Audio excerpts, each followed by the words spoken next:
आज word problem पे lecture second आ गया और आज हम लोग शुरुआत करेंगे अप स्ट्रीम और डाउन स्ट्रीम से। ठीक है, ये पहले कॉन्सेप्ट समझेंगे और इसके ऊपर एक ही क्वेश्चन करेंगे, एक से ज़्यादा नहीं करेंगे, फिर दूसरा कॉन्सेप्ट के ऊपर क्वेश्चन होगा। ठीक है, अप स्ट्रीम और डाउन स्ट्रीम क्या होता है वो समझेंगे। ठीक, तो अगर यहाँ पर हम नदी बना दें, ठीक है, ये और नदी में जो पानी है उसका धारा इस डायरेक्शन में, पानी का धारा अगर जो इस डायरेक्शन में, ठीक है, और बोट को भी उसी डायरेक्शन में जाना है, जिस डायरेक्शन में पानी जा रहा है उसी डायरेक्शन में अगर बोट भी जा रहा है, इसको हम लोग बोलते हैं डाउन स्ट्रीम। इसको क्या बोलते हैं? Down stream. ये हुआ बोट का, ये पानी का डायरेक्शन, और पानी का स्पीड हम बोल देते हैं 1 किलोमीटर पर आवर। पानी का स्पीड क्या हो गया, मानो 1 किलोमीटर पर आवर। पानी को ही यहाँ पे स्ट्रीम लिखा जाएगा। इस क्वेश्चंस में पानी को क्या लिखा जाएगा जी? स्ट्रीम। स्ट्रीम मतलब धारा ही होता है। ठीक है, उसके बाद फिर बोट का जो स्पीड है, स्पीड ऑफ बोट लिखेगा या फिर एक्चुअल स्पीड लिखेगा ऑफ बोट, नहीं तो फिर सबसे बढ़िया जो सेंटेंस है इसके बारे में वो ऐसा है कि speed of boat in still water, मतलब बोट का स्पीड ठहरा हुआ पानी में। स्टिल वाटर मतलब ठहरा हुआ पानी।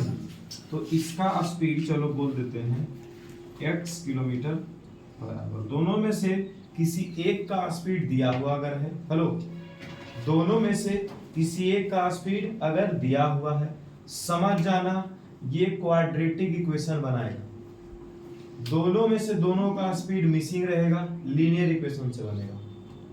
ठीक है, दोनों में से दोनों का स्पीड अगर मिसिंग है तो, ठीक है, इसमें लगता है दोनों का स्पीड मिस कर दिया। यस नहीं जी, स्टील वाटर में दिया हुआ है। ठीक है, तो वो अलग से निकलता है ना। यहाँ जिधर बोट को जाना था उधर ही पानी का डायरेक्शन था, तो क्या दोनों का स्पीड ऐड हो जाएगा? बोट अगर जो 20 किलोमीटर पर आवर से चल सकता था ठहरा हुआ पानी में, और ये 3 किलोमीटर पर आवर का स्पीड है ये पानी का, तो क्या इसका स्पीड जो है इसमें ऐड हो जाएगा कि नहीं? 20 और 3 क्या हो जाएगा? 23 का स्पीड से मतलब कि जितना स्पीड में हम चलाना चाहेंगे उससे ज्यादा स्पीड में गाड़ी चलेगा। अच्छा, उसको छोड़ दो, यहीं पर ये आपस में डाउन स्ट्रीम नहीं रहता। आपस में डाउन स्ट्रीम का क्वेश्चन पिछला साल दे दिए थे, दूसरा साइकिल पर बिठा करके आदमी को, और ये मतलब कि ऐसा बोला गया था कि जिस डायरेक्शन में आदमी जाना चाह रहा है उसी डायरेक्शन में हवा भी 1 किलोमीटर पर आवर के स्पीड से। ठीक है, तो ये डाउन स्ट्रीम होगा कि नहीं होगा? आदमी भी इधर जाना चाह रहा है और हवा का भी डायरेक्शन इधर है, तो दोनों का सेम डायरेक्शन हुआ, तो ये कौन सा स्ट्रीम हुआ? Down stream. कैसे याद रखेंगे? 20 दिन के बाद तो डाउन स्ट्रीम और अप स्ट्रीम दोनों सेम जैसा लगने लगेगा, बस इतना याद रह जाएगा, एगो में स्पीड बढ़ता है एगो में स्पीड घटता है, इतना याद रह जाएगा। अब किसमें बढ़ता है कैसे याद रखेंगे? सीढ़ी वाला एग्जांपल लेंगे कि ऊपर से नीचे उतरते हैं, डाउन जब उतर रहे होते हैं तो हमारा स्पीड ज्यादा होता है उतरते टाइम, मतलब कि डाउन स्ट्रीम में भी स्पीड ज्यादा होगा। स्पीड ज्यादा होने का मतलब प्लस होना। किसका किसका प्लस होना? स्पीड ऑफ बोट और स्पीड ऑफ स्ट्रीम।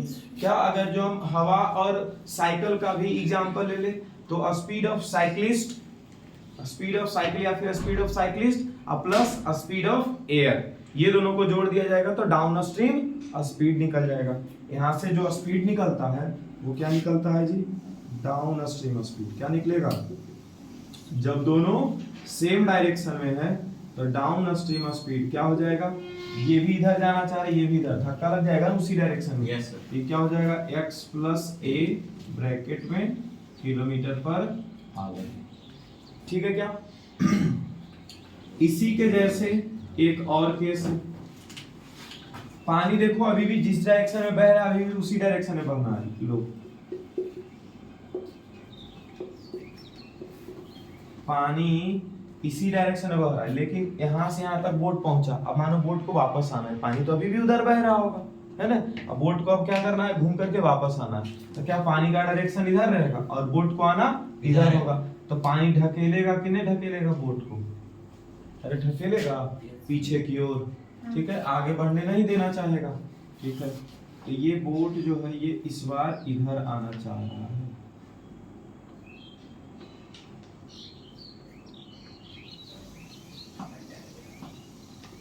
इधर बोट का स्पीड अभी क्या मान करके रखे हम लोग x किलोमीटर पर आवर। अब पानी का स्पीड अभी भी इस डायरेक्शन में इधर वो कितना है a किलोमीटर पर आवर।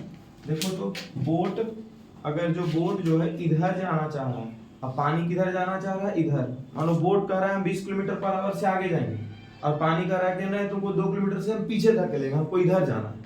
तो बोट का ओवरऑल 20 में से 2 किलोमीटर पर आवर घट के क्या हो जाएगा 18 किलोमीटर पर आवर के स्पीड से चलने लग जाएगा। बोट का स्पीड घट जाएगा कि नहीं घट जाएगा? यस। ठीक है, किसमें अपस्ट्रीम। तो अपस्ट्रीम स्पीड क्या हो गया,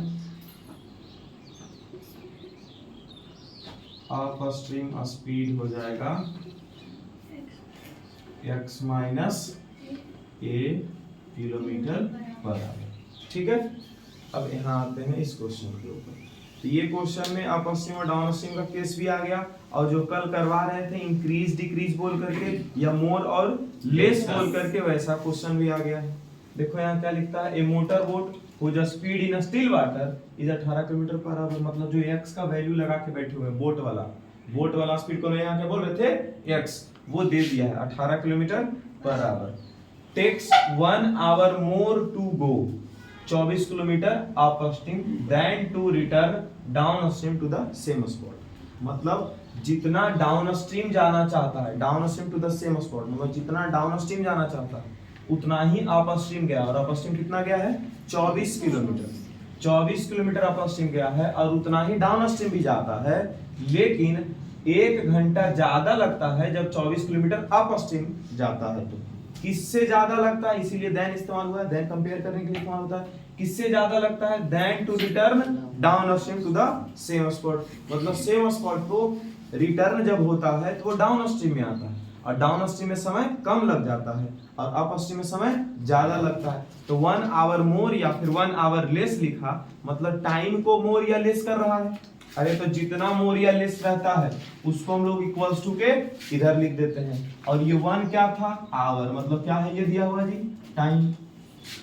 क्या है दिया हुआ टाइम, तो 2 गो टाइम यहाँ से घटाएंगे। ये तो कल बताए थे ना, मोर या लेस रहता था ज्यादा माइनस कम, ऐसा बताए हैं। yes. तो 2 गो टाइम घटाएंगे, एगो अपस्ट्रीम वाला और एगो डाउनस्ट्रीम वाला। अब अपस्ट्रीम वाला टाइम ज्यादा होगा कि डाउनस्ट्रीम वाला टाइम ज्यादा होगा वो सोचेंगे और उसके बाद घटा देंगे। अच्छा, टाइम का फॉर्मूला क्या था, डिस्टेंस बटा स्पीड। तो डिस्टेंस तो अपस्ट्रीम में भी 24 किलोमीटर गया है और डाउनस्ट्रीम में भी 24 किलोमीटर गया है, तो स्पीड इन्हें दोनों में अलग अलग हुआ होगा। ठीक है, डाउनस्ट्रीम का स्पीड यहाँ लगेगा, यहाँ अपस्ट्रीम वाला स्पीड लगेगा। तो पहले इसका पूरा जो गिवन डेटा है उसके साथ आगे बढ़ेंगे, डायरेक्टली यहाँ नहीं पहुंचेंगे। ये बस समझने के लिए था कि अच्छा इसको ऐसे कर लेंगे तो बन जाएगा हमारा क्वेश्चन। ठीक है, यहाँ दिया हुआ है speed of boat in still water बराबर कितना दिया हुआ है 18 किलोमीटर पर। तो क्या एक चीज मिसिंग है, एक चीज मिसिंग है पानी का स्पीड, जिसको हम लोग बोल रहे हैं धारा का स्पीड। तो मान लेते हैं let the speed of a stream बराबर x किलोमीटर पर आवर, या फिर देखो धारा का स्पीड यहाँ a मनवाए थे तो कंफ्यूज नहीं हो जाना, x मान लेंगे तो a ही मान लो, कोई दिक्कत नहीं है। ठीक है, तो धारा का स्पीड क्या हो गया 1 किलोमीटर पर आवर। अब दोनों स्पीड अगर पता चल गया, speed of boat in still water भी और स्पीड ऑफ स्ट्रीम भी, तो क्या अपस्ट्रीम स्पीड और डाउनस्ट्रीम स्पीड निकाला जा सकता है। ठीक है, यहाँ पर पहले लिखते हैं डाउनस्ट्रीम स्पीड। क्या लिखते हैं, डाउनस्ट्रीम स्पीड। डाउनस्ट्रीम स्पीड क्या होता है जी, स्पीड बढ़ जाता है ना, डाउन में बढ़ जाना मतलब प्लस कर देना। तो जो बोट का स्पीड है वो और जो धारा का स्पीड है वो दोनों प्लस हो गया, 18 प्लस क्या हो गया 8। फिर अपस्ट्रीम स्पीड, तो डाउन में अगर जो बढ़ता है तो अप में क्या हो जाएगा घट जाएगा, अपस्ट्रीम स्पीड क्या हो जाएगा माइनस 18 माइनस a किलोमीटर पर। अच्छा, टोटल डिस्टेंस कितना चलना है, डिस्टेंस कितना चलना है इसमें डिस्टेंस चलना है 24 किलोमीटर। फिर से पढ़ते हैं क्वेश्चन। पानी में स्पीड था 18 kilometre per hour, takes 1 hour more to go 24 kilometre upstream. 24 kilometre upstream जाने में 1 घंटा ज्यादा लगता है। मतलब अप स्ट्रीम कितना गया है 24 किलोमीटर, मतलब डिस्टेंस अप स्ट्रीम में कितना यूज हो रहा है 24 किलोमीटर। अब देखते हैं डाउन स्ट्रीम में कितना स्पीड हो रहा है। Than to return downstream to the same spot, मतलब सेम स्पॉट पे वापस आएगा। देखो यहां से चलना चालू किया, ठीक है, यहां तक पहुंचा, तो बोल रहा है कि यहां से यहां तक जब जा रहा था तो ये अप स्ट्रीम था। क्या था? अप स्ट्रीम था। और कितना किलोमीटर लगा है 24 किलोमीटर। और फिर जब यहां से यहां वापस आया है सेम स्पॉट पे, कहां से कहां वापस है, यहां से यहां पे वापस आया सेम स्पॉट पे, मतलब फिर से कितना डिस्टेंस चल करके आया 24 किलोमीटर। तो अगर इधर से इधर जा रहा था तो अप स्ट्रीम था, तो इस बार आएगा तो क्या हो जाएगा डाउन स्ट्रीम। और जाहिर सी बात है अप स्ट्रीम में समय ज्यादा लगता है क्योंकि स्पीड इसका कम होता है, और डाउन स्ट्रीम में समय कम लगता है क्योंकि स्पीड ज्यादा होता है ना डाउन स्ट्रीम का। जब सीढ़ी से नीचे उतरते हैं तो क्या ज्यादा तेजी से उतरते हैं, ज्यादा तेजी से उतरेंगे तो कम समय में नीचे पहुंचता है कोई बच्चा। और अगर जो नीचे से ऊपर चढ़ना चाहते हो तो उसमें समय ज्यादा लगता है, ठीक है, ऐसे भी सोच सकते हैं। तो दोनों का जो टाइम है वही तो हमको घटाना है इसमें। अब टाइम निकालने के लिए कौन सा फॉर्मूला इस्तेमाल करते हैं? Distance by speed. यहां लिखेंगे टाइम डाउन वाला बराबर, और यहां लिखेंगे टाइम अप वाला, मतलब अप स्ट्रीम वाला टाइम कितना लगेगा और डाउन स्ट्रीम का टाइम कितना लगेगा। डाउन स्ट्रीम में भी कितना समय, ये किलोमीटर है 24, टाइम का फॉर्मूला डिस्टेंस बटा स्पीड। डिस्टेंस कितना है जी 24, और स्पीड कितना है, किसका स्पीड डाउन स्ट्रीम वाला। स्पीड कितना डाउन स्ट्रीम वाला देखो लिख दिए हैं 18 प्लस 1, ठीक है। फिर से यहां भी फॉर्मूला क्या लगेगा डिस्टेंस बटा स्पीड। अप स्ट्रीम का डिस्टेंस कितना है तो 24 किलोमीटर बटा स्पीड कितना है अप स्ट्रीम में, देखो यहां लिखा हुआ 18 माइनस ए आ गया। क्या ये सब आवर में आएगा कि नहीं आएगा? अब क्वेश्चन में बोल रहा था 1 घंटा ज्यादा समय लगेगा, 1 घंटा ज्यादा समय लगेगा। इन सब चीजों के लिए 1 घंटा ज्यादा बोले या 1 घंटा कम बोले आएगा 1 ही। इन्हें की कम बोल रहा था तो -1 कर देंगे। आर्यन ध्यान रखना, ठीक है। 1 घंटा ज्यादा बोले 1 घंटा कम बोले, यहाँ पर क्या आएगा 1 ही आएगा। अब यहाँ पर ज्यादा फिर माइनस, क्या करना हम लोग को घटाना होता है, बड़ा वैल्यू माइनस छोटा वैल्यू, मतलब ज्यादा टाइम जो लग रहा होगा उसको यहाँ लिखेंगे, अब कम टाइम जो लग रहा होगा उसको यहाँ लिखेंगे। कॉमन सेंस का इस्तेमाल करके भी बोल सकते हैं हम लोग कि ज्यादा समय कब लगेगा अप स्ट्रीम में, अप स्ट्रीम वाला समय ये रहा, और कम समय कब लगेगा डाउन स्ट्रीम में, ये रहा डाउन स्ट्रीम वाला, यहाँ लिख देंगे।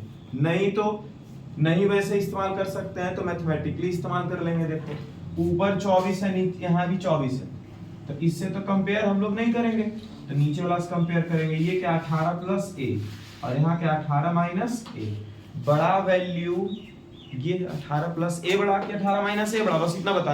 अभी डिनोमिनेटर कंपेयर कर रहे हैं तो प्लस वाला बड़ा वैल्यू होता है, और अगर नीचे में प्लस वाला वैल्यू है तो ओवरऑल ये छोटा हो जाता है ना।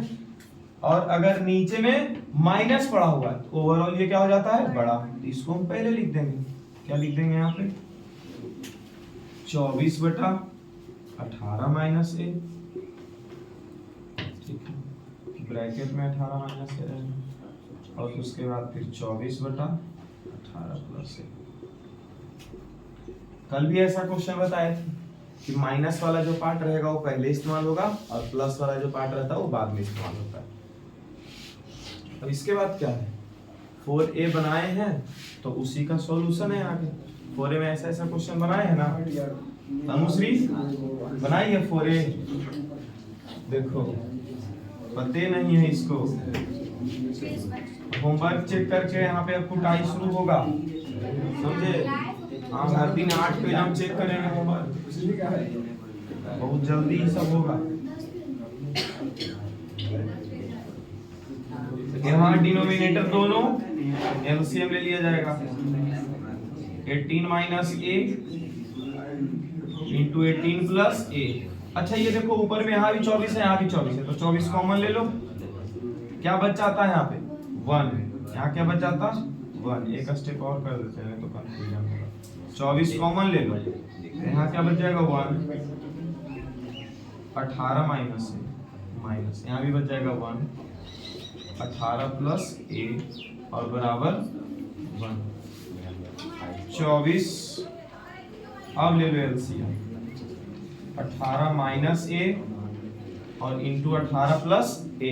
रोहित ठीक है, 18 प्लस ए का 1 से गुना किया जाएगा तो 18 प्लस ए आएगा, और माइनस की जगह माइनस, और ये 18 माइनस ए का 1 से गुना किया जाएगा, ब्रैकेट के साथ लिखेंगे नहीं तो गलत होगा, बराबर 1। 24 18 plus a minus 18, minus into minus plus a और बटा ये 18 माइनस 18 प्लस ए, दोनों का गुना करो तो ये तो एक जगह माइनस और एक जगह प्लस है, तो 18 का स्क्वायर हो जाएगा कितना, 18 का स्क्वायर 324 और माइनस ए इंटू ए स्क्वायर बराबर 1। ये प्लस 18 माइनस 18 कट जाएगा, ए और ये क्या आ गया 2a, तो हो जाएगा 24 गुना 2a, और ये जो नीचे वाला वैल्यू है ये पूरा का पूरा क्रॉस मल्टीप्लाई हो जाएगा उधर ऊपर जाकर, बराबर क्या हो गया 324 माइनस ए स्क्वायर, 1 से गुना, कोई दिक्कत ही नहीं है।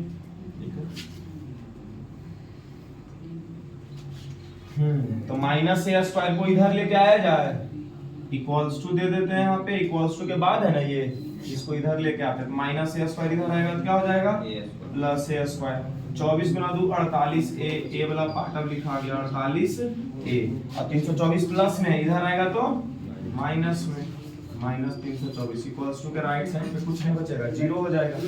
अब यहाँ से मिडिल टर्म स्प्लिट होगा, ए का 2 का वैल्यू आएगा, क्या होगा मिडिल टर्म स्प्लिट, यहाँ से ए का 2 वैल्यू आएगा, एक पॉजिटिव वाला और एक निगेटिव वाला, ठीक है, तो निगेटिव वाला वैल्यू हटा देंगे, क्यों, ए क्या था स्पीड था, स्पीड का भी निगेटिव नहीं होता, तो पॉजिटिव वाला वैल्यू सेलेक्ट कर लिया जाएगा। डन है, यस सर। चलो ये क्वेश्चन देखते हैं। जॉन और जीवंती दोनों के पास 45 मार्बल्स हैं, जॉन और जीवंती दोनों के पास कितने मार्बल्स हैं 45, both of them lost 5 marbles each, दोनों जो है 5-5 मार्बल खो दिए, तो जॉन और जीवंती के पास दोनों मिलाकर के अगर 45 हैं, ऐसा समझो तुम और तुम्हारा भाई दोनों मिलाकर के 25 रुपया रखा हुआ है, तो हो सकता है तुम्हारे पास 10 रुपया हो, और ऐसा हो सकता है तुम्हारे पास कितना रुपया हो 10 रुपया हो, तो तुम्हारा भाई के पास कितना रुपया होगा, ये कैसे पता किए, टोटल जितना रुपया था उसमें से माइनस किया जितना तुम्हारे पास है, टोटल जितना रुपया था उसमें से माइनस किया जितना तुम्हारे पास था, माइनस करने पर कितना रुपया मिला 15 रुपया। तो अगर टोटल 45 मार्बल है, ठीक है, और किसी एक आदमी के पास x मार्बल्स है, देखो किसके पास है, जॉन के पास कितना मार्बल है x मार्बल है, जॉन के पास कितना मार्बल है x मार्बल है, तो जीवंती के पास कितना मार्बल रहा होगा, टोटल माइनस x। इस बात को समझे हो कि नहीं समझे, ठीक है, टोटल मार्बल 45 में से जितना जॉन का था वो घटा दिए, टोटल 25 रुपया था, जितना तुम्हारे पास था उसको घटा दिए, तो तुम्हारे भाई के पास कितना रुपया है वो पता चल जाएगा, है ना। तो यहाँ पे अगर जो ऐसे माना जाए, सॉल्यूशन लिखते हैं, लेट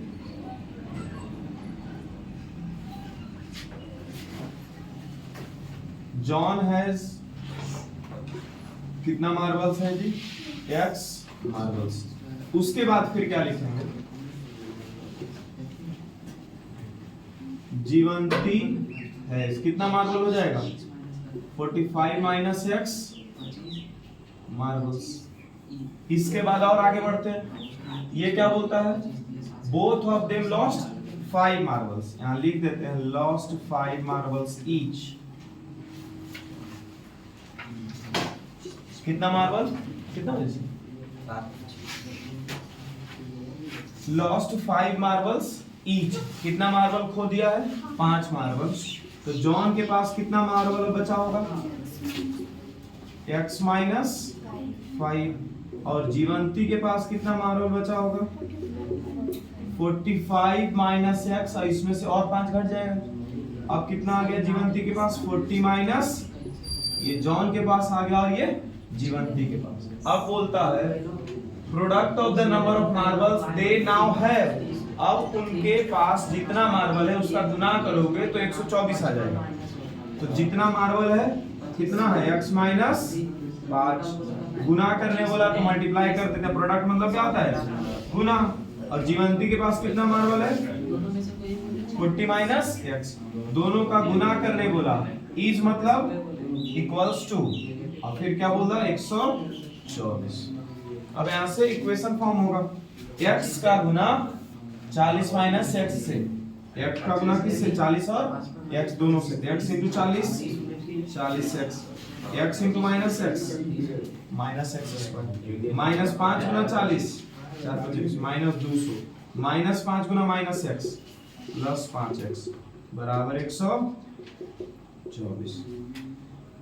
40x और यहाँ 5 45x minus x square minus 200 plus 124 इधर आएगा तो माइनस 124 बराबर 0।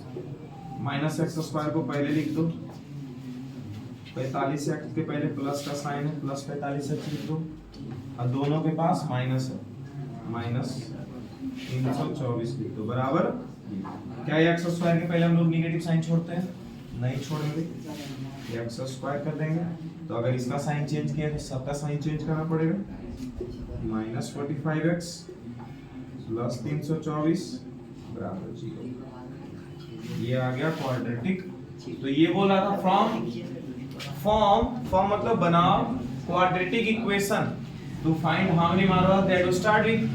तो ये क्वाड्रेटिक इक्वेशन बना दो बस, ताकि कोई भी नंबर ऑफ मार्बल्स पता कर सके। नंबर ऑफ मार्बल्स पता नहीं करना था, बस क्वाड्रेटिक इक्वेशन बना के छोड़ देना था, और पता कर भी लोगे तो कोई दिक्कत नहीं है, ठीक है।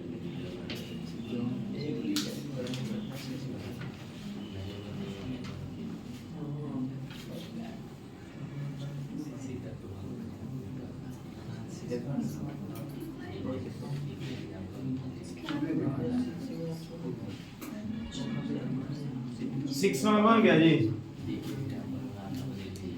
हेलो 6 नंबर बना। हाँ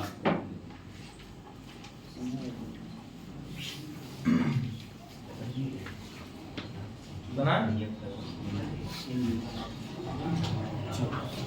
6 नंबर देखो क्या बोलता है।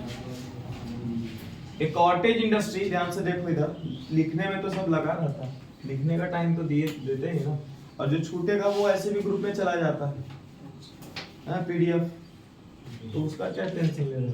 Cottage industry produces certain number of toys in a day, एक दिन में कुछ खास संख्या जितना, मतलब कि हो सकता है 20 टॉय हर दिन बनाता होगा, या फिर 50 बनाता होगा, या फिर 2000 बनाता होगा, वो कुछ एक पर्टिकुलर संख्या हर दिन टॉय उतना बनाता है। अब आगे द कॉस्ट ऑफ प्रोडक्शन, तो अब प्रोडक्शन के कॉस्ट के बारे में बात कर रहा है, ठीक है, मतलब कि टॉय का संख्या और प्रोडक्शन के कॉस्ट को रिलेट कर देगा, ठीक है। हो सकता है ऐसा बोल दे कि अगर जो 10 टॉय बनाता है, मतलब जितना टॉय बनाता है उसका 3 गुना रुपया हर टॉय पे खर्च होता है, ऐसा बोल सकता है। ये छोड़ दो अभी ऐसा समझो, क्या ऐसा बोल सकता है कि जितना टॉय बनाता है उसका 3 गुना रुपया हर टॉय पे खर्च है। तो अगर जो 10 टॉय बनाता है, कितना टॉय बनाता है 10 टॉय, तो हर टॉय पे कितना खर्च होगा, तो 10 गुना 3, हर टॉय पे कितना खर्च हो रहा है जी 30 रुपया। तो एक टॉय 30 रुपया में बन रहा है, तो टोटल अगर 10 टॉय बनाया, टोटल कितना टॉय बनाया 10 टॉय बनाया, तो टोटल कितना रुपया उसका खर्च हुआ 300 रुपया खर्च हुआ। समझ पा रहे हो कैसे कैसे करके जा सकते हैं। तो अब आते हैं वापस इसी पे, कहता है cost of production of each toy, हर एक टॉय का कॉस्ट ऑफ प्रोडक्शन बता रहा है, was found to be 55 minus the number of toy produce in a day. मतलब जितना टॉय वो बनाता है उसमें से अगर तुम 55 घटा दोगे, जितना टॉय बनाता है उतना 55, उसमें से 55 घटा दोगे, पता चल जाएगा एक टॉय का प्रोडक्शन कॉस्ट। सोचो क्या हुआ, अगर 100 टॉय बना रहा है, कितना टॉय बना रहा है ये 100 टॉय एक दिन में, ठीक है, तो एक टॉय का प्रोडक्शन कॉस्ट क्या है, तो बोल रहा है जितना टॉय बना रहा है उसमें से तुम पहले 55 घटा के लाओ, 55 घटा कितना आया 45, मतलब 45 रुपए एक टॉय का कॉस्ट पड़ा। 55 में से found to be 55 minus the number of toy, मतलब कि नंबर ऑफ टॉय में 55 घटा देंगे। 55 minus found to be 55 minus the number of toy. अच्छा हाँ, मतलब कि 55 से कौन टॉय बना रहा है, 55 में माइनस कर देंगे, फ्रॉम वगैरह का इस्तेमाल है ना किया है।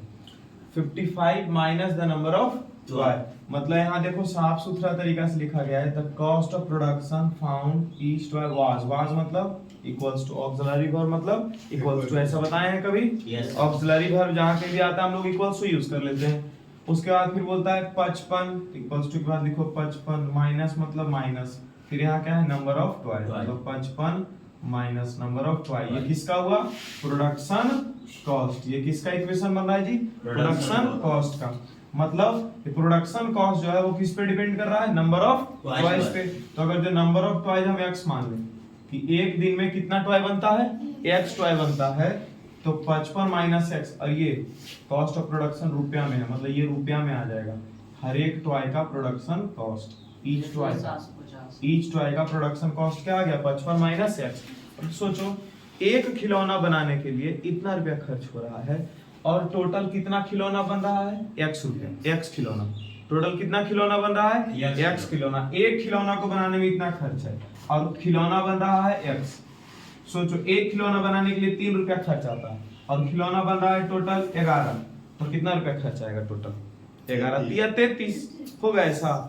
बस वही लिख रहा है कि on a particular day total cost of production was, total cost मतलब टोटल टॉय बनाने का खर्च लग रहा है 750, मतलब कि एक टॉय का प्रोडक्शन कॉस्ट मतलब एक टॉय को बनाने का खर्च, और गुना जितना टॉय वो बनाया रहा है एक दिन में, दोनों का गुना करेंगे तो कितना आ जाना चाहिए? 750, ऐसा बोल रहा है। वापस आते हैं फिर से, तो प्रोडक्शन कॉस्ट जो है वो डिपेंड कर रहा है नंबर ऑफ टॉयज पे। तो यहाँ पर मानना पड़ेगा किसको? नंबर ऑफ टॉयज को। Let the number of toys produced each day, number of toys produced each day बराबर कितना टॉय प्रोड्यूस हो रहा है जी? x। तो production cost of each toy निकाल लेंगे। क्या निकाल लेंगे? Production cost of each toy. Production cost of each toy बराबर, देखो यहाँ लिखा हुआ है cost of production of each toy was मतलब बराबर लिखिए फाउंड टू बी 55, फिर लिखता है माइनस, फिर number of toys produced in a day, produce कितना एक दिन में कर रहा है टॉय? x। तो 55 माइनस x कर दी, इसमें कोई समझने वाला बहुत ज्यादा लंबा चौड़ा सा बात नहीं है, ये सीधा सीधा है। ठीक है, इसके बाद फिर क्या बोलता है? इसके बाद बोलता है कि टोटल कॉस्ट ऑफ प्रोडक्शन आ रहा है 750 रुपया। यहाँ डायरेक्टली हम लोग चले जाएंगे अकॉर्डिंग टू द क्वेश्चन पे कि टोटल प्रोडक्शन कॉस्ट। अब यहाँ पे बुद्धि लगाएंगे कि एक दिन में अगर जो 100 कोई खिलौना बनाता है और हर खिलौना बनाने में खर्च 5 रुपया आता है, तो टोटल कितना रुपया खर्च हो रहा है उसका? 100 खिलौना और 5 रुपया हर खिलौने पे, मतलब 100 गुना 5 कर रहे हैं। ठीक है, मतलब जितना खिलौना बन रहा है उसको और एक खिलौने में जितना खर्च लग रहा है उसको गुना कर देंगे तो टोटल कॉस्ट आ जाएगा। ठीक है, यहाँ गुना किया जाएगा x गुना 55 माइनस x बराबर क्या हो जाएगा? 750। x into 55x, x into x minus x square बराबर 750। 55x minus x square plus 750 आएगा, तो इधर माइनस 750। इसको इक्वेशन सही से कर लो, x स्क्वायर के पहले माइनस नहीं छोड़ते, प्लस बना दो, 55x के पहले प्लस है माइनस लगा दो, और माइनस 750 को 750 प्लस में कर दो। क्यों ऐसा किए हैं? x स्क्वायर के बगल में निगेटिव था इसलिए सबका साइन चेंज कर दिया। ठीक है, अब गुना करके लाना है 750 और जोड़ करके लाना है 5। दो नंबर ऐसा सोचना है जिसका गुना करके आ जाए 750, 5 की 55 छूट गया 30 25 55, गुना करके लाना है 750 और घटा करके क्या लाना है? जोड़ करके क्या लाना है? 55। 30 और 25, 25 दिया 75 होता है। जोड़ना है, क्या करना है? जोड़ना है, तो जोड़ने के लिए अगर जो 30 और 25 बोल रहे हैं तो दोनों पे प्लस का साइन लगा दें क्या? दोनों पे अगर जो प्लस का साइन लगाएंगे तो जोड़ के प्लस 55 आ जाएगा, और यहाँ साइन क्या लगाना है? माइनस। तो यहाँ माइनस और यहाँ भी क्या होना चाहिए? माइनस। माइनस 30x और माइनस 25x और प्लस 750 बराबर 0। x common, x minus 30 minus 25 common, x minus 30 बराबर 0।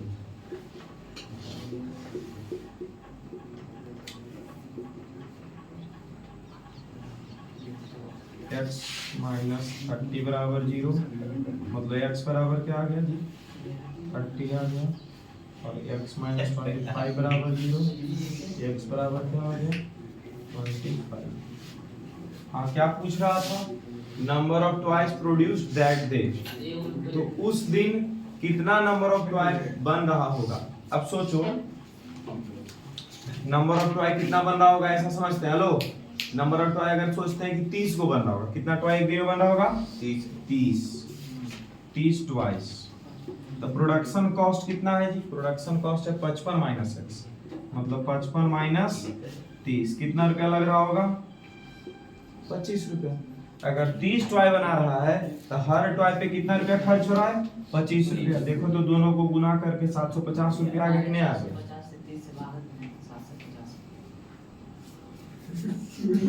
हम वेरीफाई कर रहे हैं गधा कि सच में 750 आ रहा है कि नहीं। इसके बाद अगर जो 25 टॉय आ रहा है, कितना टॉय आया? यहाँ 25, तो प्रोडक्शन कॉस्ट कितना होगा? 55 माइनस 25 करेंगे तो आ जाएगा 30, फिर से दोनों का गुना करेंगे तो आ जाएगा 750। तो कंपनी वाला जो है, फैक्ट्री जो है, वो 30 टॉय बना रहा है एक दिन में कि 25 टॉय बना रहा है, पते नहीं है। चलो, या तो 25 को बना रहा है, 25 को बनाएगा सर, 25 में प्रॉफिट ज्यादा होगा। प्रोडक्शन कॉस्ट गधा कहीं का ज्यादा फायदा तो 30 को बनाने में है। 55 माइनस 25 30 से सुनो, 30 टॉय जब बनाता है तो 750 रुपये बन जाता है। अब 25 टॉय बनाता है तब भी 750 रुपये बन रहा है। फायदा कब ज्यादा? कॉस्ट ऑफ टॉय नहीं बढ़ रहा है सर, ये उसको बेचेगा तो ज्यादा महंगा। जब 30 टॉय बनेगा कमाएगा सर, तो हर टॉय पे कितना खर्च हो रहा है? 25 रुपया। हाँ, प्रॉफिट देखना भाई, 30 टॉय बना रहा है, कितना रुपया खर्च हो रहा है? बेचने के बाद 25। अरे बेचेगा बाद में, चलो इसको भी 40 रुपए में बेच रहा है और इसको भी 40 रुपए में बेच रहा है। हाँ, तो बैठिए उसको काहे बेचेगा। वो तो अलग चीज है, महंगा बिकेगा।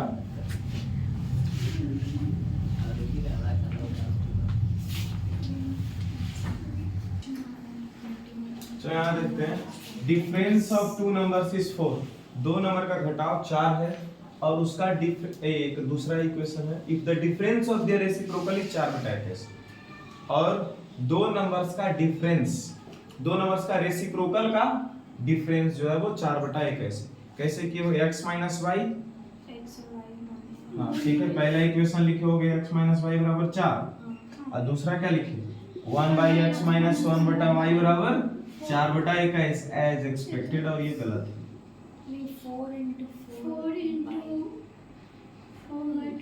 हाँ, फिर भी तुम गलत ही, पहला तो यही ना लिखे होगे, और उसके बाद इससे यहाँ कुछ निकाल के यहाँ पुट किए होगे, और वो गलत। देखो क्यों होगा वो देखो, 3 बढ़ा कि 5 बढ़ा,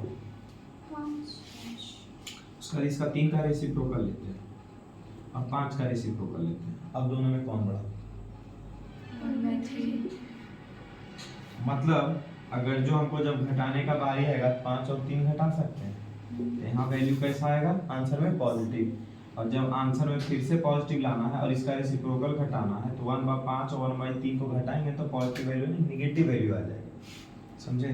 तो यहाँ तो पॉजिटिव वैल्यू दिया हुआ है रेसिप्रोकल का घटाव, तो इसीलिए आगे कर देंगे 1/3 को और पीछे कर देंगे 1/5 को। ये कॉन्सेप्ट ध्यान में है? ऐसा कुछ कि हो पाता नहीं, x और y में ऐसे फ्लो में जाता। हम स्कूल में भी हाल फिलहाल तो पढ़ाए ही हैं, हर बार यही करता है बच्चा। देखो अब बताते हैं, चलो क्या बनाए हो तुम? x बराबर, x की जगह तुम्हारा इक्वेशन y में आया लास्ट में कि x? लास्ट में तो xy है। लास्ट में एक्स वाई आया, दिखाओ दिखाओ इक्वेशन। ठीक, तो वही बोल रहे हैं, तुम गलत किए। 1/x माइनस 1/y, इसमें नया क्या था? डिफरेंस ऑफ टू नंबर्स 4 दिया हुआ है, दो नंबर का डिफरेंस क्या दिया हुआ है? 4। अरे हमको बनाना है यहाँ पे क्या है? Quadratic equation. क्या बनाना है? तो एक वैल्यू को अगर जो x बोलेंगे तो दूसरा को x माइनस 4 बोल देते हैं सीधा। एक वैल्यू को क्या बोलते हैं? x, तो दूसरा वैल्यू को क्या बोलेंगे? x माइनस 4 बोल सकते हैं ऐसा। या फिर एक वैल्यू को x बोल रहे हैं तो दूसरा वैल्यू को x प्लस 4 भी तो बोल सकते हैं ना। 5 और यहाँ 9, 5 में 4 जोड़ दिए तो क्या हो गया? 9। ठीक है, तो 9 और 5 को घटाएंगे तो कितना आएगा? 4 आएगा। चलो पहला वैल्यू 5 बोलो और दूसरा वैल्यू 1 बोलो। अब 5 और 1 को घटाओ तो कितना आएगा? फिर से 4। तो पहला वैल्यू को 5 अगर जो ले रहे हैं मतलब x ले रहे हैं तो दूसरा वैल्यू x माइनस 4 भी कर सकते हैं। अब पहला वैल्यू अगर जो x ले रहे हैं तो दूसरा वैल्यू को x प्लस 4 भी कर सकते हैं, कोई दिक्कत ही नहीं है। दोनों को घटाएंगे तो हर बार कितना बचेगा? 4 ही ना बचेगा। ठीक है, चलो डिफरेंस दिमाग में आता है तो सर माइनस ही कीजिए ना, क्यों प्लस कर रहे हैं? फिर बाद में हम कहीं प्लस और कर दिए तो फिर दिक्कत है। तो दो नंबर का डिफरेंस क्या दिया हुआ है? 4। यहाँ पर मान लेते हैं लेट टू नंबर्स आर, एक को x बोल दिए तो दूसरा क्या हो जाएगा? x minus 4। अब ठीक है, डिफरेंस आ गया x माइनस 4। आज मंगलवार है, तुम लोग सीधा ड्रेस पहन के जा रहे हो, गार्जियन के साथ इस बार नहीं है रिजल्ट? क्लास में छी छी छी छी। कुछ नहीं हुआ इस बार सब स्कूल। बताओ तो, डायरेक्टर सर पूरा तंग रह गए पूरा साल। एग्जाम में सबका फीस जमा हो जाता था तो कैसे हर बार लास्ट में बुलाया जाता था गार्जियन को रिजल्ट देने हैं? उस टाइम रिजल्ट जब दिया था गार्जियन से बातचीत होता है ना, और ठीक है वही खुद ना।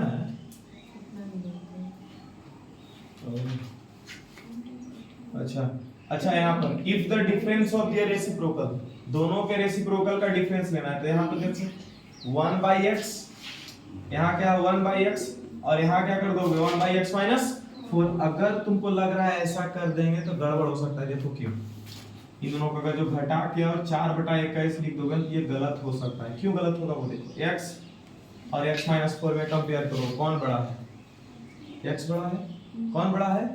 x बड़ा है ना। तो ओवरऑल अगर जो देखेंगे 1/x में तो 1/x क्या हो जाएगा? छोटा। ये बात कर रहे हैं ना 1-2 दिन से, ठीक है। x और x माइनस 4 में बड़ा कौन? x, यहाँ पे माइनस है तो x माइनस 4 छोटा। तो अगर ये बड़ा है और 1 हो गया मतलब ये नीचे में आया हुआ है x, तो ये ओवरऑल क्या हो जाएगा?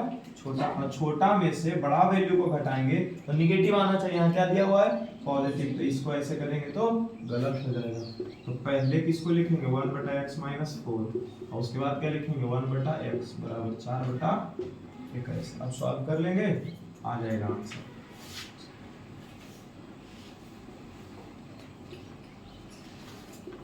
और अगर आप लोग ऐसा सोच रहे हैं कि सर x माइनस वाई बराबर 4 था आंसर, तो 1/y और माइनस 1/x करके भी तो बना सकते थे ना जी। ऐसे ही बनाए हैं। x y एलसीएम हो जाएगा सर, यहाँ x माइनस वाई आ जाएगा 4/21। x माइनस वाई का वैल्यू 4 था, कट गया, x माइनस वाई की जगह 4 लिख के काट सकते हैं। ठीक है, ये इधर चल जाएगा, ये इधर चल जाएगा, तो x y बराबर 21 आया। x y बराबर क्या आ गया? 21। चलिए ठीक है, x इंटू वाई बराबर 21 आ गया।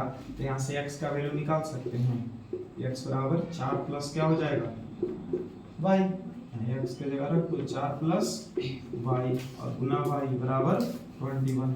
4y प्लस y स्क्वायर बराबर 21। यहाँ से भी इक्वेशन बना सकते हो। तो ऊपर वाला मेथड 1 हो गया, नीचे वाला मेथड 2 हो गया।